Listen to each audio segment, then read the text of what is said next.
again to the cow report, and this is what now, Fred? The 1,951st meeting over what, 20, 25 years now we've been on the air? Of course, I'm talking to Fred, yes. the true Stafford yes. over there. He's still with us after all these years, my rusty, trusty sidekick. And another beautiful evening, Fred. Yes. Started out cold this morning. I think it's up almost 30 now. Snow's melting out there. 24 when I went by. 24 or something like that. Okay. You know, Fred, boy, oh boy, have we got a lot to talk about. Now, you even got a prayer we ought to start off with. Pro-life prayer. Loving God, creator of all human life, we adore you and worship you. You create all human beings in your image. May we, your people, dedicate ourselves to defending the preborn, the terminally ill, the disabled, and all those threatened by the culture of death. We ask you to touch the hearts of the mothers considering abortion, the abortionists, and those who kill or support killing freeborn babies. Help all people, especially Wisconsin's elected officials, to realize an innocent life from fertilization to natural death is precious and worthy of protection.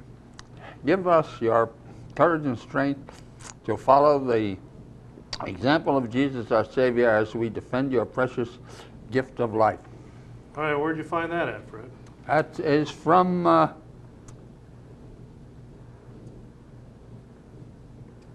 Pro-Life Wisconsin.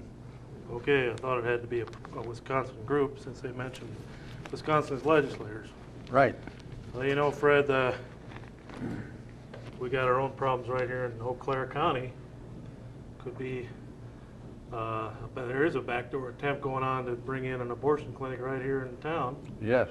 And I don't know what the situation is. They're being very quiet, secretive about their negotiations. I've heard rumors that it could be up on Bellinger Street, or they could be trying to get it out in outside of the city limits somewhere. So it's going to be interesting to see what happens here over the next few months in that area. All right, Freddie. As usual, since we don't have any guests, we use Fred as our authority, and he's been around, what now, 90, 95 years? He knows a little bit about everything out there. So we use him as our guinea pig to find out what happened on this date in history. But first, Fred, before we go into that, there's somebody we got to remember tonight. His name's Bud Close, and he's very ill, and yes. And he's not feeling well, and hopefully his friends and supporters will rally around him. He's been a long time political activist in the area, and he's feeling under the weather, and he's got some physical problems, and anybody that would like to pray for him, go ahead and pray for him, and remember him, because he's helped a lot of candidates over a long period of time, and he's been very helpful in local politics. Well, Freddie, this is March 4th, and on this date, 1789, you ought to remember this like it was yesterday, the first session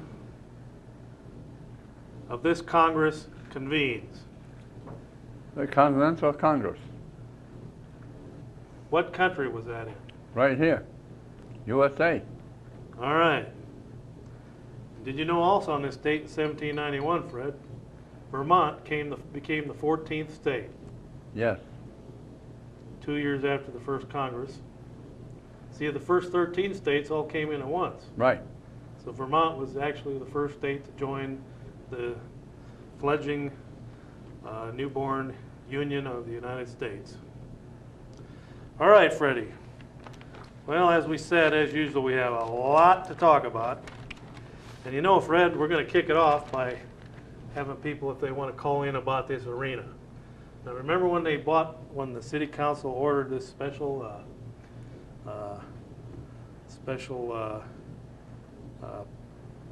survey by some big outfit, and at that time we said we'd be a little skeptical about the results.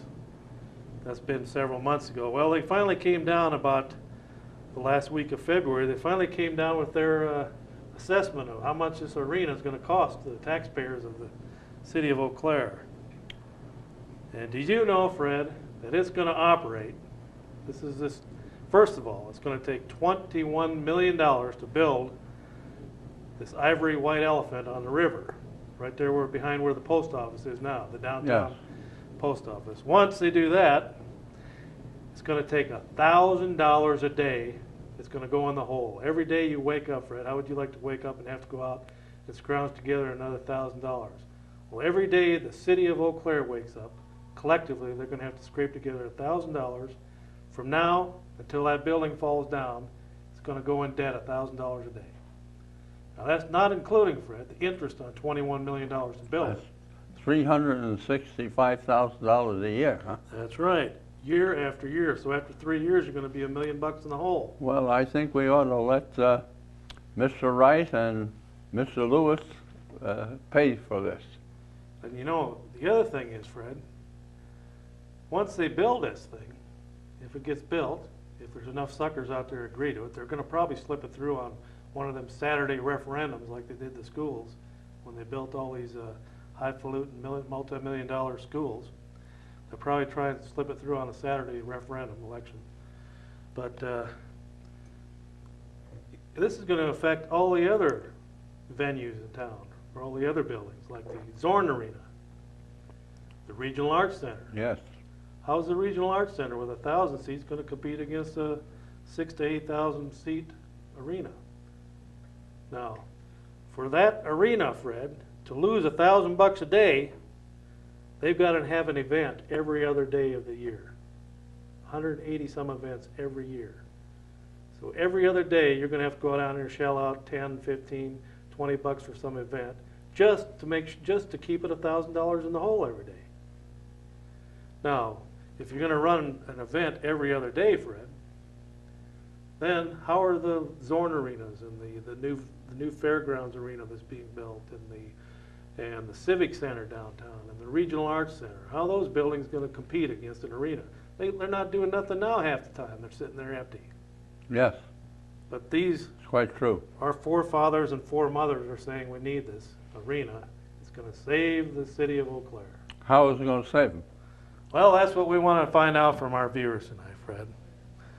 And we want to see what they think about this arena, because now the verdict is in. It's going to be a loser of thousands and thousands of dollars, and after 3 years, it's going to be over $1 million in the hole, plus the millions of dollars in interest payments that'll be paid over the years, and the added tax burden. It's unfortunate, Fred, but we'll see what happens out there when the callers call in, and we'll see what they've got to say about this. In the meantime, before we take the first call, Fred, you got a little short article there, or are you going to write a check? IRS, Postal Service, nix God at work. Religious symbols and sexually suggestive cartoons are considered intrusive and should not be displayed in any work area, says a new policy at IRS, and the U.S. Postal Service employees may not decorate with religious symbols anything objectionable, subversive, or controversial. Seems there are constitutionally guaranteed freedom of religious expression is now on a par with the soul, smut, and sedition. Perhaps it would be better if the IRS and the post office concerned with or important matters like easy-to-read tax guides and efficient mail delivery. Well, in layman's terms, what does that mean? Well, they are denying us freedom of speech, etc., in the IRS and in the post office. Okay, Fred. All right, well, we'll have to think about that. I know the federal government is giving training seminars on all kinds of weird ideas right now, trying to brainwash the federal employees to toe the Clinton-Easta line out there and to toe that left-wing radical flea-bitten socialist line that they've been pushing for the last 2 years. Go ahead, caller. You're on the air.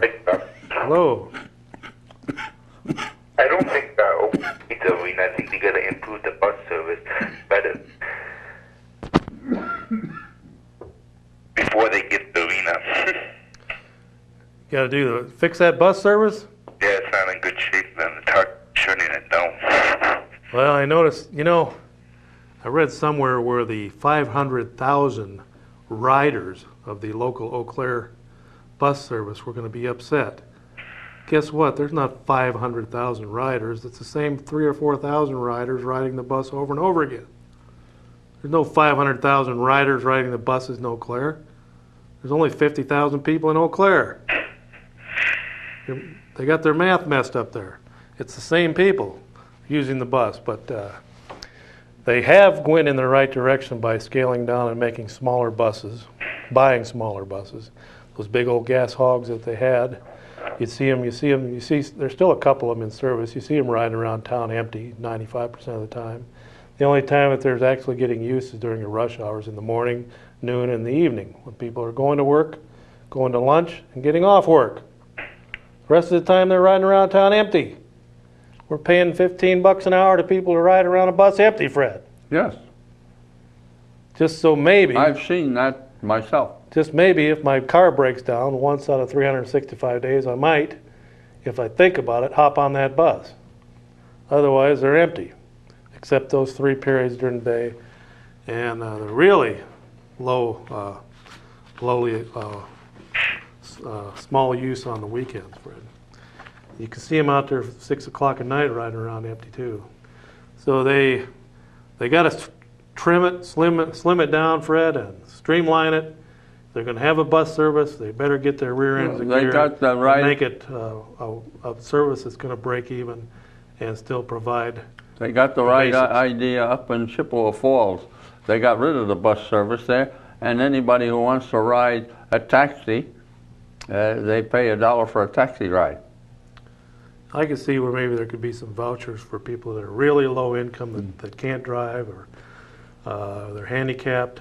Right. Then there should be some kind of special voucher system, and maybe if these transportation companies here in town, the cab companies, if they want that business, they have to give a little bit of discount so that they can get the business because they're getting a guarantee of so many riders a year by signing up a contract. But these big old gas hog, Right. ancient dinosaurs that are floating around town empty, I mean, those days are over, hopefully. You got that guy still on So what else you want to talk about tonight, caller? Are you going to be at Party Rec Wednesday night? Yeah. All right. The presidential candidate, I still don't know who's going to win. I don't like any of the candidates, no. None of them? How about Pat Buchanan or Bob Dole? Bob Dole. Yeah, Bob Dole, D-O-U-G-H. Alexander's okay. Yeah, Lamar? Mm-hmm. You just like his first name, or do you like him? Got a nice first name, doesn't he? Southern guy. Alan Keyes, Richard Lugar, Maurice Taylor, and Steve Forbes all ought to hang it up. Steve is just throwing away part of his fortune out there. He's just it's kind of an ego trip for him. The three serious candidates, and you could probably maybe put in Forbes, is Alexander, Buchanan, Dole, and maybe Forbes. That's your 4 candidates, and after tomorrow, you're going to see a few of these guys fall away because there's going to be 225, 26 delegates picked tomorrow. Georgia is supposedly one of the hot spots, but Fred, like I've been saying on this program, Yes. I like Buchanan. I've been backing him ever since '92 and before. But I'll tell you, Dole has got the machine. He's got that money. He's got that Republican organization behind him that just grinds you down. And before you know it, it just overwhelms you. And of course, all the negative attack ads against Buchanan, just the outright lies Right. that they've said against him, that wears down too. So now you're seeing the Dole machine starting to roll, and unfortunately, it's probably going to roll to victory in the all the caucuses. He'll get enough delegates so he goes in there with enough delegates to be nominated. Now, the power play is going to be who's going to be put in as vice president. Is he going to pick a Phil Graham from a big state like Texas, or is he going to swallow his pride and is he going to put Buchanan in there? I don't think you put it. Ask Buchanan. Well, what do you think, caller? Who do you think's going to take it all? Who's going to win in November? Clinton again. Who? Clinton. Clinton? All right. Well, we better hang up on him talking like that. Okay, Fred. Yes. Here's the comparison guide for the United Yes. States President Wisconsin primary. Probably be seeing these coming into some churches and other areas. You'll be seeing them around the area. This one's put out by Pro-Life Wisconsin, the same one that had put out that prayer that you had. Yes. And this is the United States presidential survey on where the candidates stand on 4 issues, Fred. Yes. First one is have they signed a pledge supporting the pro-life plank in the Republican platform? Number 2, do they support the Human Life Amendment to ban all abortion? And number 3, will choose only judicial nominees who oppose abortion. And number 4, they oppose assisted suicide. Of course, for those who don't know what assisted suicide, that's what Kevorkian's doing up there in Michigan, helping people stick carbon monoxide hoses into their car and rolling up the windows, things of that nature. Well, of these 4 questions, Fred, there's only 2 candidates that had 100% yes. That's Pat Buchanan and Bob Dornan. Yes. Now there'd be a ticket, wouldn't it? Yes. One from the East Coast and one from the West. I see here where Dole shows up, coming up with anti-life answers 3 out of 4. Maurice Taylor 3 out of 4. Steve Forbes 2 out of 4, and he didn't answer the other 2. And Lamar Alexander 2 out of 4 anti-life votes, and the other 2 he didn't answer. So Pat Buchanan and Bob Dornan are your 2 pro-life candidates still in the race. Of course, after Tuesday, you're going to probably see Bob Dornan and Maurice Taylor and Richard Lugar fall away, and Alan Keyes will probably hang in there and be a thorn in the side for the big boys, as long as his money holds out and he can travel around and give speeches.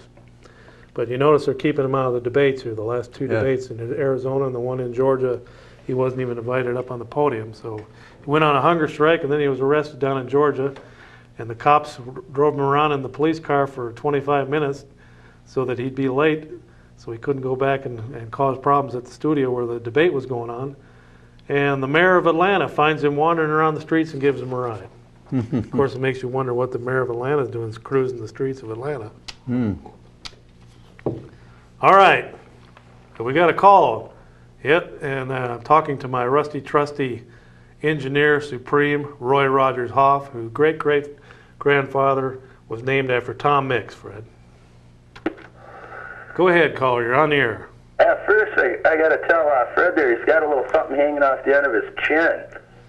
It looks like. Well, he got it there. All right. But, no, what I wanted to ask you about here now is the arena issue.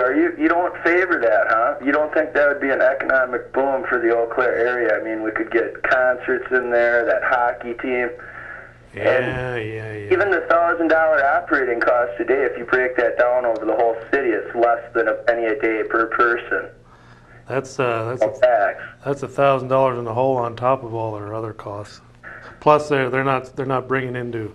I don't think they're talking about the interest on $21 million to build it, and your maintenance and things of that nature. But you've got the Zorn Arena that sits there empty except for basketball season. It's too small to do anything though in. I mean, yeah, it holds maybe a couple thousand people. You can't get a rock concert in there of any kind. If they put in a decent arena, we could. So you want extra truck pulls and stuff of that nature. You want the citizens of Eau Claire to build a rock concert hall so you drug addicts can go down there and smoke your pot. Yeah, exactly. I mean, hey, you want to get down there and hear some good tunes? I mean, you're all. I noticed in the paper that was part of the lure and the come on. One of the guys that was writing in favor of this arena was telling us how many great big name bands we're going to have, like Boston and all these big time rock and roll perverts are going to come into town and ply their perverted wares, Fred, and poison the youth of this area. And they want the rest of the citizens of Eau Claire to foot the bill to the tune of $1,000 a day. What do you think about that, caller? I think that'd be a perfectly great idea. It'd give us drug addicts something to do in our spare time, I guess. I mean, hey, as long as you think everyone that listens to rock music's a drug addict, if that's your point of view, I think you're a little out of date, Chuck. Oh, who said that? Not everybody's a drug addict, but I'll tell you. Yeah, Most of those rockers, us that want the rock concerts Most of your- are drug addicts. most of your rock and rollers out there and your rappers and stuff, they're singing about killing cops, killing white people, I ain't no. having sex we don't with want rock whores. concerts, we want They rock. call all your women whores and everything Oh, else. yeah, I mean, you gotta And- go somewhere to get a good piece in this town. And they're demeaning to women, to just out and out calling for revolution against white people, murder white people, kill whitey, kill cops. And your rock and rollers are talking about taking every drug under the sun and glorifying it, or downgrading God and demeaning God or Mary or whoever out there. And a lot of that, if you listen to some of that rock music that you're pumping into your ears and dissect some of the words, you'd wonder why you're even listening to it. Some of this, Sounds good.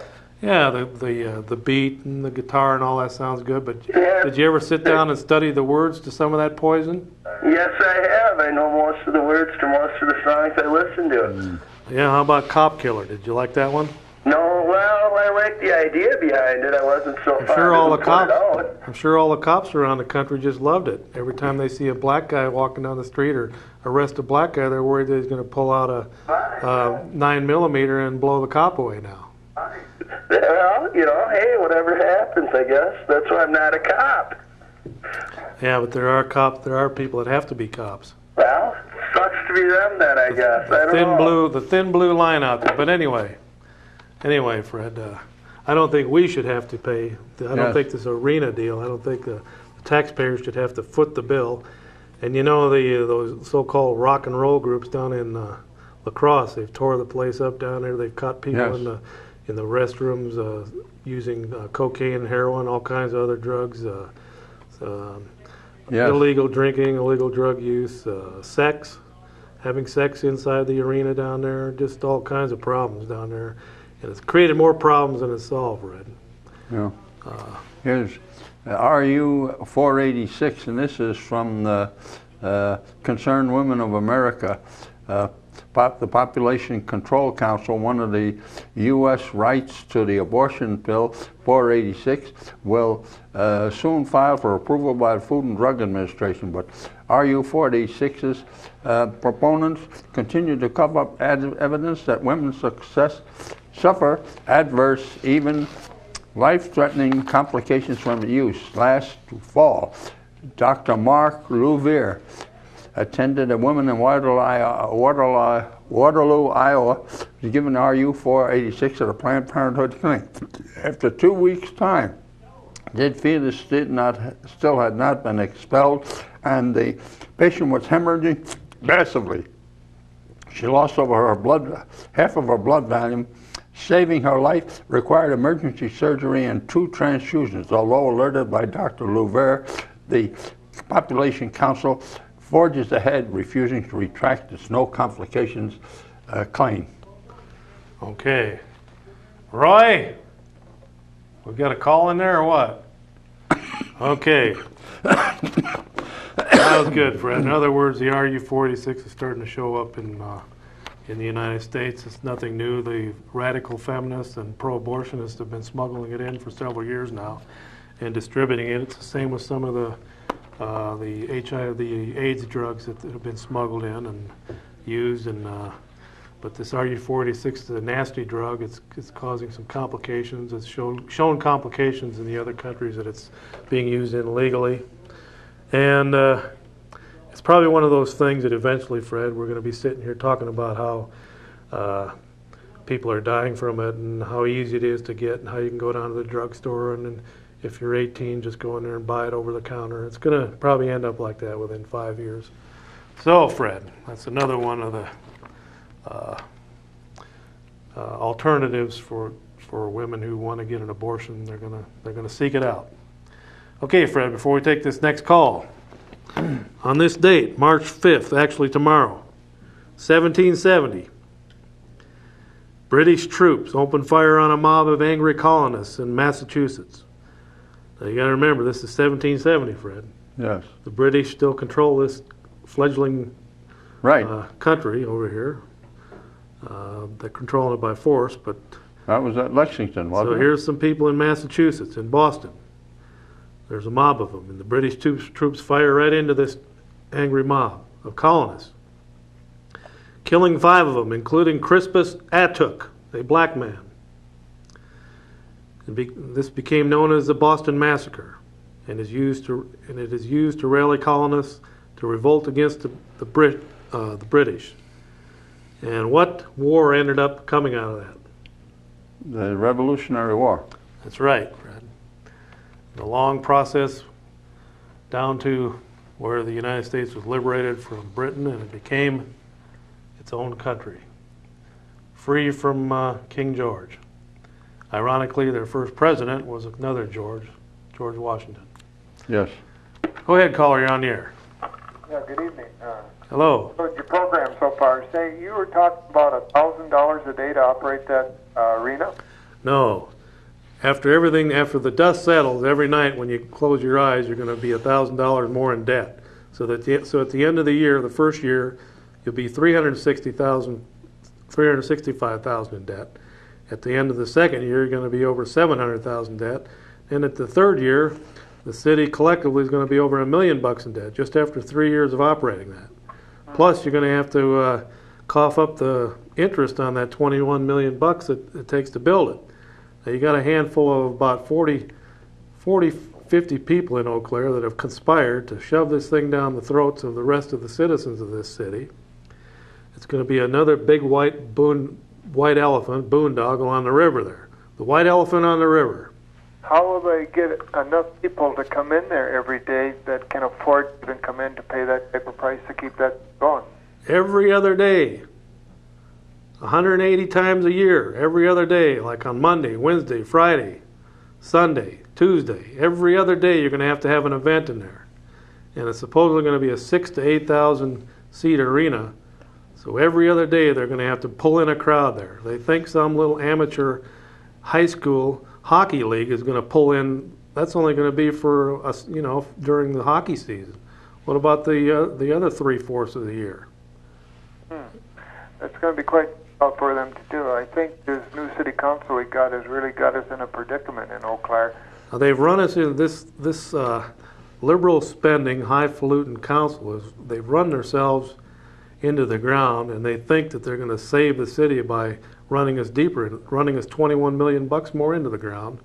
They think that's going to save the city, and thousands of people are going to flock into Eau Claire to come to these drug fests, because that's what these rock concerts are going to end up being. You're going to have drug dealing going on. You're going to have violence. You're going to have gang violence. You're going to have all kinds of problems in that part of town. Plus, in the wintertime, how are 6,000 to 8,000 cars going to get out of there, try and climb up the hills? Don't have roads down there that can handle that type of traffic, so I think they're just trying to push something through that is really not designed for that area to begin with. You got a nice arena-type building being built out at the new fairgrounds. You got the Civic Center downtown. You got the Regional Arts Center that holds over 1,000. You got the high schools that have large gymnasiums plus their auditoriums, and you got the Zorn Arena. And most of the time, all of them are sitting empty. And then you get these 40, 50 liberals here in town that think that they're going to save the city with a 6,000 to 8,000 seat arena. Of course, they didn't tell us the fine print. They had to pay an outfit, what, 50 or 100,000 bucks for it to do a study, and they come in there and say, "Hey, you guys this thing's gonna cost you." That's the second time too that they got the same reply. Of course, caller, I think it was Herb Dockestell came up with some figures and facts, and he came up with an article where a study was done nationwide about these arenas, and they're not money makers; they're money losers. And like some people have said, you're not going to get that many conventions. People are going to come into Eau Claire. They're not going to. After the first day, there's not much to see around Eau Claire. We don't have anything for them to see, really. Right. So they got to have some drawing card. Well, and they always tell us, too, that it's going to be a certain amount. And how many projects have they taken on in the city? Then we always find out there's extra costs that they weren't expecting. And this thing could be mega bucks we're looking at, and I don't think they're up front with the people on this, and I don't even think most of the people want it in Eau Claire. Well, it's been rejected several times in the past, and of course, you know, they try and tie it in with that sales tax, and the sales tax keeps getting rejected, but it always gets resurrected because they think that this meager 0.5% sales tax is somehow going to scrape enough money together to build a $21 million stadium, indoor stadium. Besides that, we're only 90 miles from Minneapolis-St. Paul, and they've got floundering. There's 3 million people in the metropolitan area of Minneapolis-St. Paul, and they can't keep the arenas over there above water. They're losing money over there. Keep blowing the whistle on them, guys. You're doing a good job, because I think this new city council we got is really a disaster. Well, if they keep pushing this thing, they're not going to get elected to dog catcher. Yeah, well, enough. I'll let you go. All right. First, Fred, they were going to tear down half of downtown Eau Claire to build it. Yes. Right there just south of the present Civic Center. That was the other Civic Center White Elephant that was going to save the city. And how many events are held in there? You know, nothing exciting much is going on there. All right, Freddie. You answered that last question right, Fred. You know, over the years, what are you batting, about 90, 95%? And how long have we been on now? 20, 25 years altogether? No. Okay, Freddie. I had something here I wanted to tell you about. Something here that you just ain't going to believe, Freddie. Now, you know Bishop Wantland here in town. Yes. He's just really taking the heat. He's a good man. And he's trying to keep some of the more liberal, perverted teachings out of his church, the Episcopal Church. Well, Freddie, you know the church that Bob Dole and Bill Clinton attend? I'll tell you, it's called Foundry United Methodist Church. Presidents from Abraham Lincoln to Clinton have went to it. Yes. We're going to get to your calls here in a minute, but this is important to read this here because it ties in with Bishop Wantland and the some of what's going on in his church here locally. This is an article from a newsletter called Flashpoint by Tex Mars out of Austin, Texas. Mm-hmm. And it starts out, was Jesus a drag queen? Was Jesus a drag queen? Was the Apostle Paul a self-hating gay man? If you are offended by these questions as I am, then you would certainly have been angered by the blasphemous and shocking message delivered from the pulpit during a homosexuality celebration held in December at President Clinton's church. Foundry United Methodist Church in Washington, D.C. is regularly attended by the president and his daughter Chelsea. On occasion, Hillary joins them when she's not off on trips visiting her Hollywood pals. For years, Senate Majority Leader Bob Dole was also an active member of this apostate church. But this year, to win over the religious right, the politically minded senator announced that he had left that church.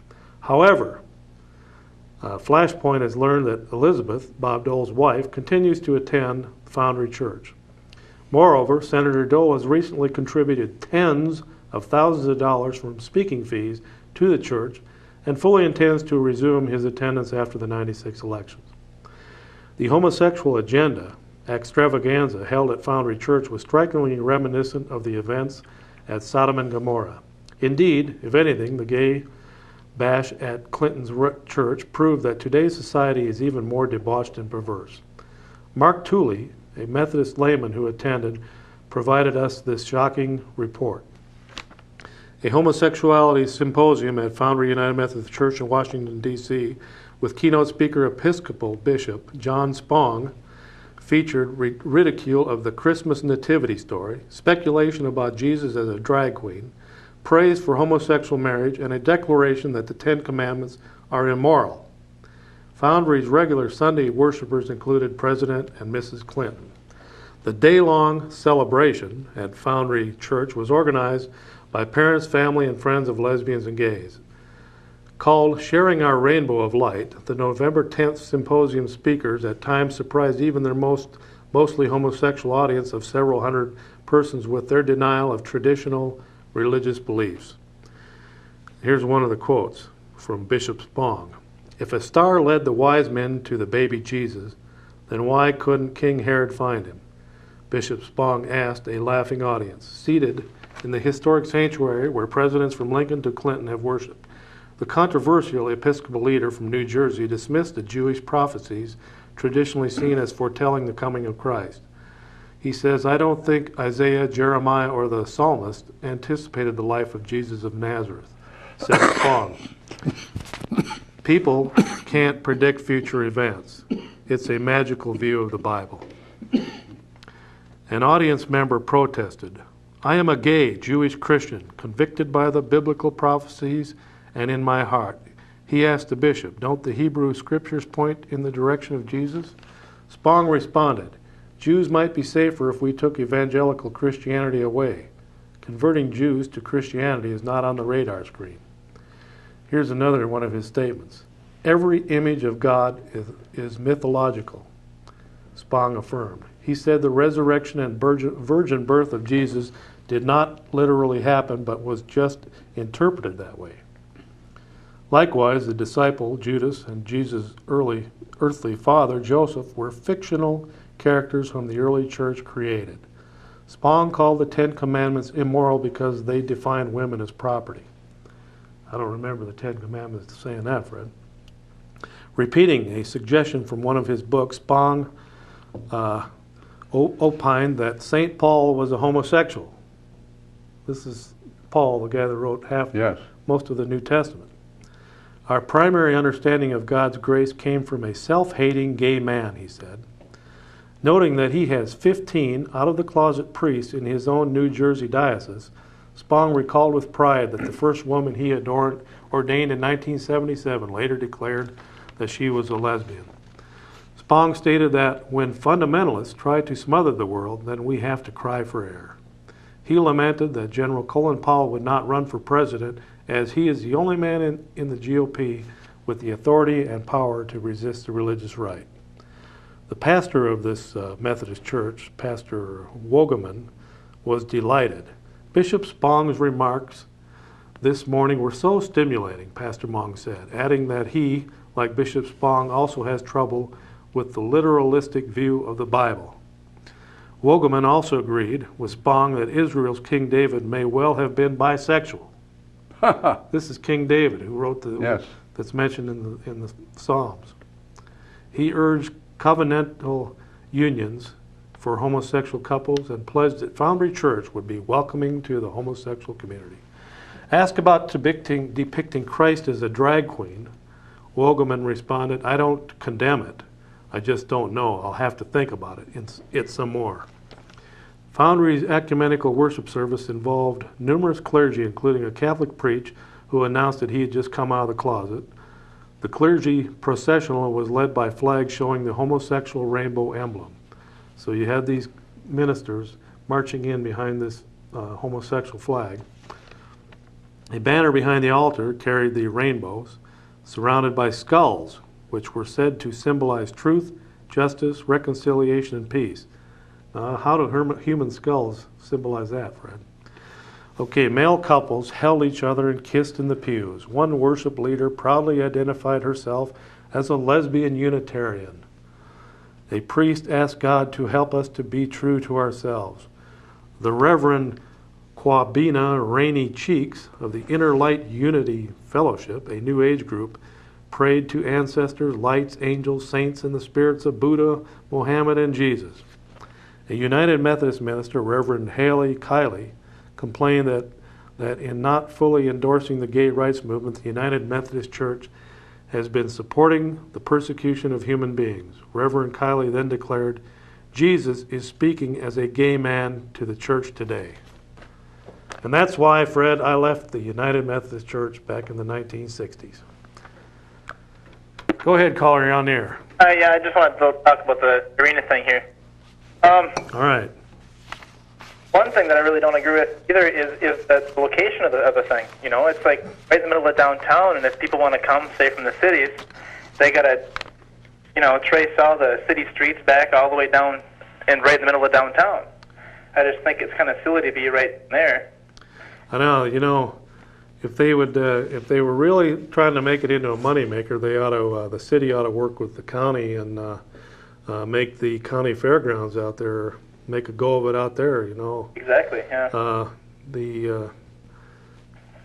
it's unfortunate. But tied in with that is something that the city was declared, and that's a development zone. And the city put out these flyers to businesses in this development zone. And it just so happens that where the Civic Center is planning on being built, here's your Chippewa River right here. It's kind of hard to see, but here's where the Eau Claire River, right in this point right here, right behind the post office. This dark blue area is kind of the downtown area. It goes, this kind of finger that's going out here, that goes to the to where we're at the old tire factory here. What's this called now, Fred? Bradbury Place. Bradbury, yeah. So this corridor kind of runs to that area. Then the other area is the downtown blighted area. And what this development zone does is gives all kinds of tax credits for businesses to start up or to hire, or it gives sales tax credits and state targeted job tax credits. So this development zone is set up to help this area get back on its feet. And they're kind of using the Civic Center as one of the what you'd call anchors to pull businesses and companies and other people back into the downtown area. And so that's one of your anchors, is the so-called arena. But what else do you think about it? You think something like that every other day there can be an event there? Plus, what do you think how it's gonna affect the Civic Center, the Regional Arts Center, which is losing money now? It's just barely hanging on. The Zorn Arena, all the other venues in town. Right. Yeah. I'm really with you on this, Chuck. I mean, I don't see how we can possibly have a lot of events. That could go on in Eau Claire. There's not a lot here. There's all the businesses downtown. Are kind of they're already out of. So how's an arena of that size even going to compete with with stuff up in the cities up there? They got just like you said there. They have that arena up there that they can hold stuff, and there's how many extra thousands of people up there, and they can't even do it there. But you think about it, people drive to the cities because it's the cities. Yeah. There's millions of people over there. There's thousands of things to do. There's all kinds of sites to go see, and you got the large university there. You got the one of the biggest malls in the world. You've got the Hubert Humphrey indoor for baseball and football. You got hundreds of sites over there. You got semi-pro teams. You got professional teams, and the professional basketball teams over there. And they're not keeping those arenas above water. They're losing money big time. How is this little old Eau Claire 90 miles east gonna make a go of it? Right, and then too, all the roads downtown will have to be redone to support all the traffic down there. That's going to cost the city some money. After 5 years, you're going to be about $2 million in the hole. Mm-hmm. They're not going to last as long with all that extra traffic, so they're going to have to be redone even sooner. That's just a big waste of time and money. I don't know. There's certain people now that have gotten loans from the city, and they're not even paying the interest on them. These are big time loans. I know that in one case, there's one person that took out $1 million loan from the city, and supposedly he's not even able to pay the interest on it. But who's going to cough up this every day? The city of Eau Claire is going to have to wake up and cough up $1,000 more to funnel down that rat hole, and that's what it's going to end up being. The white elephant on the river, Fred. Yes. So you got anything else you want to talk about, caller? That's about it. Thank you. Okay, thanks for calling in. We got the Washington for Jesus in '96. Let the redeemed of the Lord say so is the theme of the Washington for Jesus, April 29th, 30th, 1996. Christians from all over will gather in D.C. to lift up Jesus' name and declare God's awesome power. They'll pray for the future of America's children under attack by abortion, drugs, gangs, violence, teen pregnancy, and suicide. Organizers are encouraging believers who've been redeemed from abuse, alcohol, pornography, homosexuality to testify. It's time to discover From the steps of our nation's capital that there is an answer and his name is Jesus, proclaims the Reverend John Jimenez, chair of the Washington for Jesus. And it gives you a telephone number to call here. Now, is that part of the Promise Keepers deal? No? Because the Promise Keepers are the one, that must be the one they're tying in. They're talking about 1 million Christians showing up there. They'd like to have at least 1 million. Okay, Freddie. Yes. We're going to take another call here, but first we're going to tell you. From the Concerned Women from America Family Voice. All right. From the Americans Bulletin, February '96 issue. That comes out of this newspaper comes out of Oregon, Fred. It's got some interesting information in it. Here's what a copy of it looks like. I get it mailed to me. But Fred, they're telling about Russian troops were in the United States back in November. Mm-hmm. Russian troops train in Kansas. Isn't that appropriate out there in Bob Dole land? Yeah. A Russian soldier this shows a picture here of a Russian soldier arresting another person. A Russian soldier from the 27th Guards Motorized Rifle Regiment searches a role player during peacekeeping operations in a buffer zone between the warring factions of the fictitious land of Kansas during Peacekeeper 95, Fred. Mm-hmm. In November, 400 Russian and American soldiers training together at Fort Riley, Kansas in Operation Peacekeeper 95. The operation called for the UN to request help in peacekeeping operations in the fictitious state of Kansas. The soldiers set up checkpoints, patrols, and convoy protection. The peacekeepers dug a hole in the ground, allowing soldiers to check under vehicles. It was a Russian innovation, the digging of the hole was. The soldiers were trained to deal with belligerent civilians. They also rolled out concertina wire. That's wire that's got razor blades on it. Razor blade, Yes. sharp, thousands of them, and then it's put in rolls. And this concertina wire to protect their military site. When attacked by civilian role players, the Russian and U.S. soldiers fought shoulder to shoulder, firing laser-equipped Kalashnikovs and M16s. And that was from the Tinker Takeoff, Air Force Magazine, and the New York Times. All right, Freddie, so the Russians are invading. It's appropriate that they're starting in Kansas. Go ahead, caller, you're on the air. Yeah, first question, I just want to make sure Fred's feeling all right. Kind of concerned about him. Yes. Okay, good. As a sure political leader in our society and our community, I know you're going to be a powerful individual one day. I'm kind of concerned, or not concerned, but curious on your thought.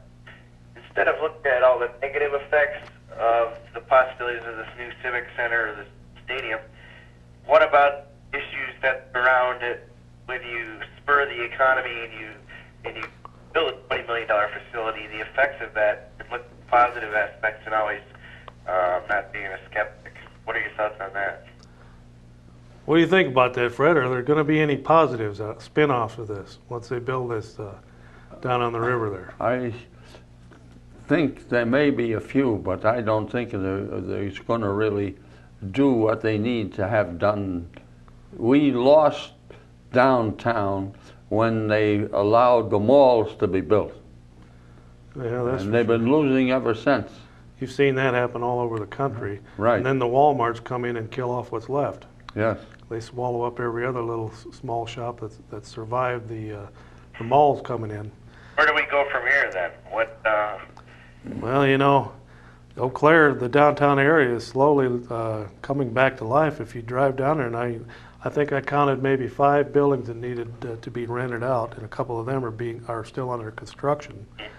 Well, So- the other thing I heard is I work at the university. I'm a professor, and I heard that the communist influence in Eau Claire has an interest in building a civic center, and I guess I'm a bit concerned. Communist influence is, Yeah, more of a control issue. huh? Well, I'll tell you, if you're wanting to put a city in debt, you're putting it in to the tune of 21 million plus your $1,000 a day down the hole every day. I suppose. But you think about it, our city council is running a deficit now. They're running a bus line that eats up about $1,000 a day. They're running a deficit there of over $300,000 a year. we got problems over on the county side there with the Human Services running a big debt. Yep. You got the Civic Center out, or the Center of Care that's in the hole. Mm-hmm. I mean, true, there's some factories and people coming into this area, and plus you got a senior citizen center that they're trying to build right now. You got the Carson Park that they're trying to renovate. There's a lot of projects on No, that's right. On a side note, what do we have to see for your future in your political career? I'm excited about that. When can we see you in public office? Well, March 19th, hopefully, I'll be elected to the county board, and that's all I'm looking forward to right now. I'm not looking anywhere past that. I would just like to get on the county board and serve on there and try to help get their financial house in order and make it a lean, mean fighting machine, Eau Claire County. And make it, How can we send money in for your campaign? well, money. My address is P.O. Box 992, Eau Claire, Wisconsin. And how much would you like?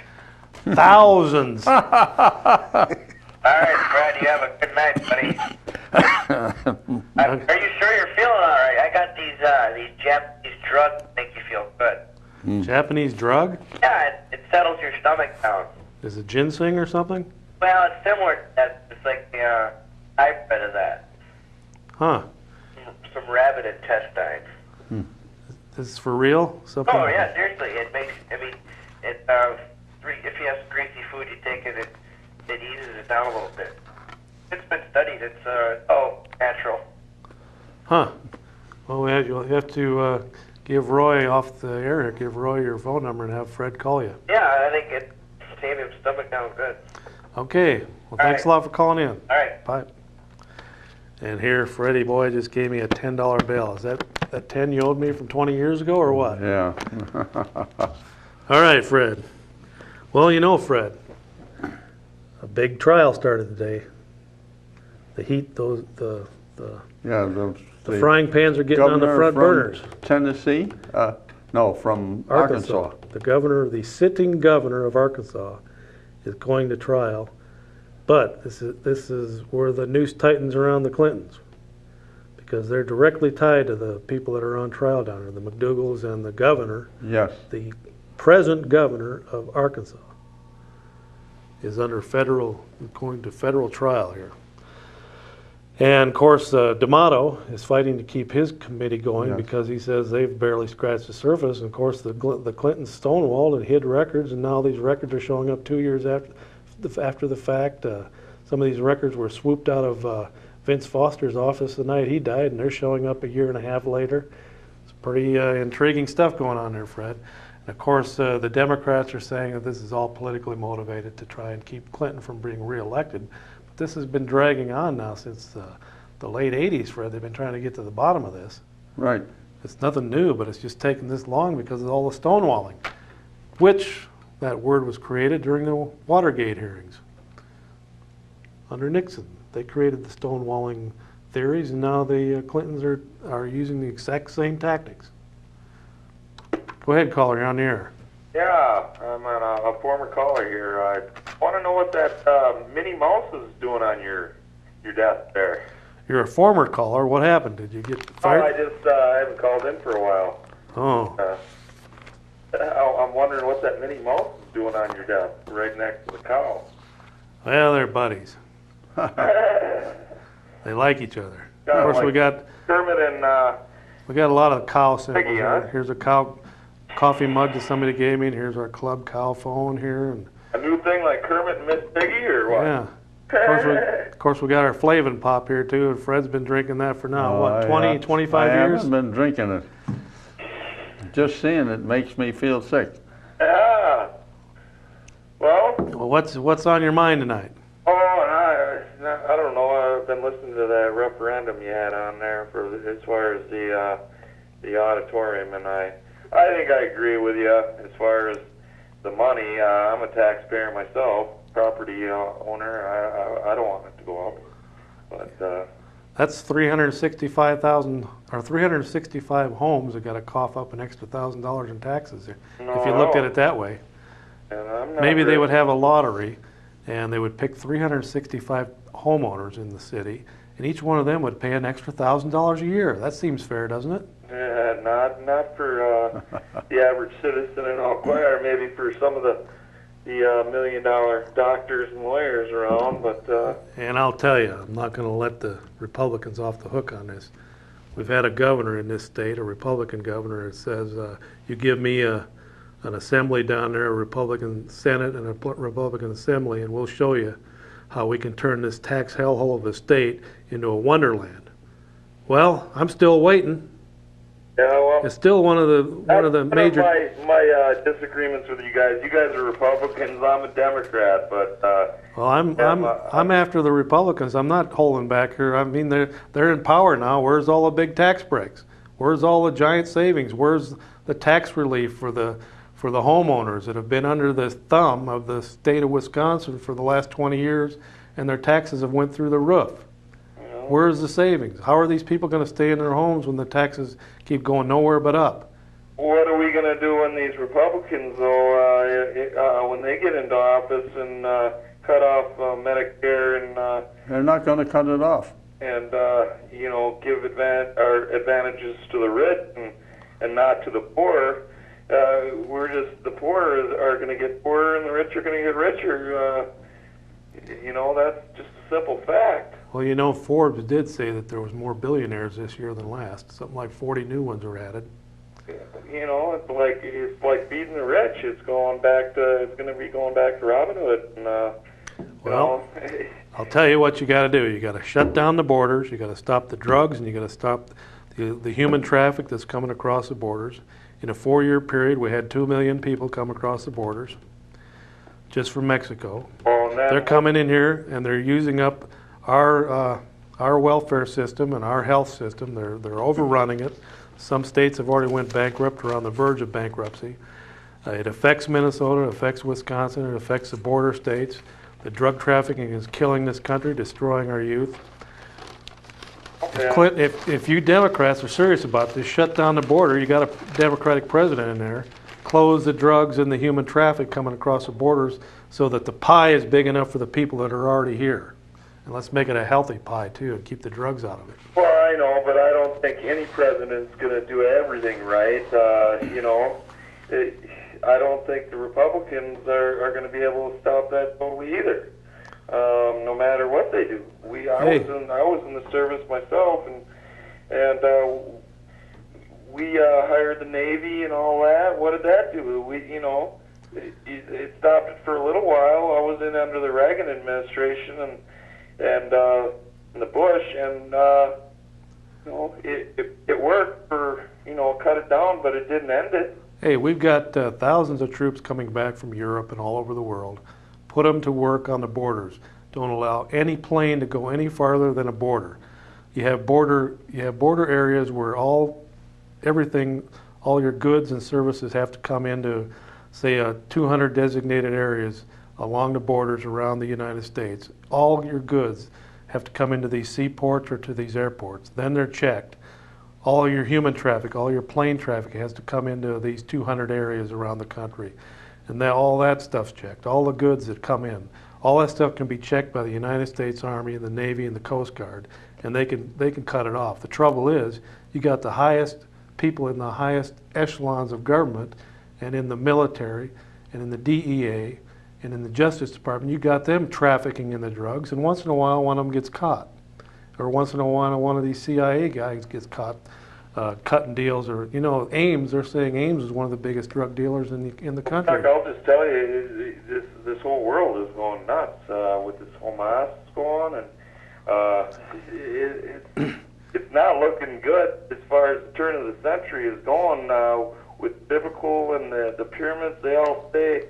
All you got to do is open your Bible, and this is all foretold in there. Yeah. Israel is going to have troubles. Israel is going to have troubles from now. Agreements are all going now, and it's just turning all to chaos. And all hell is going to break loose in the Mideast one of these days. Jerusalem is going to be pretty much wiped out. The state of Israel is going to be pretty wiped out. This thing is just going to keep escalating and escalating. Sure, there's going to these groups are going to get their hands on nuclear bombs, and they're not going to be afraid to use them. Well, China's selling nuclear stuff to Pakistan right now. South Africa sold nuclear bombs. Iran's helping this Hamas guy, I guess, and Yeah. look at where it's leading there. It's, As far as we know, they might already have an atomic nuclear I'm sure device. they have factories. A lot of stuff is missing over from the former Soviet Union. A lot of nuclear type Oh, yeah, stuff. the Soviets are helping them just because they want to make some money.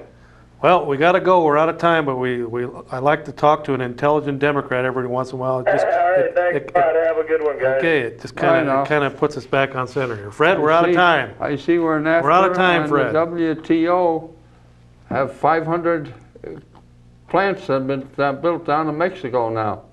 Over know. 300,000 employees. That's why Buchanan comes in second in a lot of these primaries. Okay, we got 2 seconds, caller. What do you want? Yeah, who's pushing the arena downtown? Is it realtors that own property on there? Well, I think the land now where it's going to be built is owned by the city. They just did some remedial stuff there because there was all kinds of environmental problems in there with lead and some other things because it used to be a junkyard and a lot of contaminants were in there. So I think the city owns the land it's going to be built on. I talked to some people that are in real estate and they're pushing it. I think that the downtown area is dead. If they're going to build an arena, they ought to get it out by the interstate or Highway Yeah, 7. somewhere where the tourists go by can see it. Well, we got to go. Thanks a lot for calling in. We'll Bye see now. you 2 weeks from tonight, Freddie boy. Yes. Adios, ladies and gentlemen, and don't forget to vote March 19th in the big primary. Vote for Chuck Lee for county board if you're in the western southwest part of the city. You said a mouthful there, Freddie boy.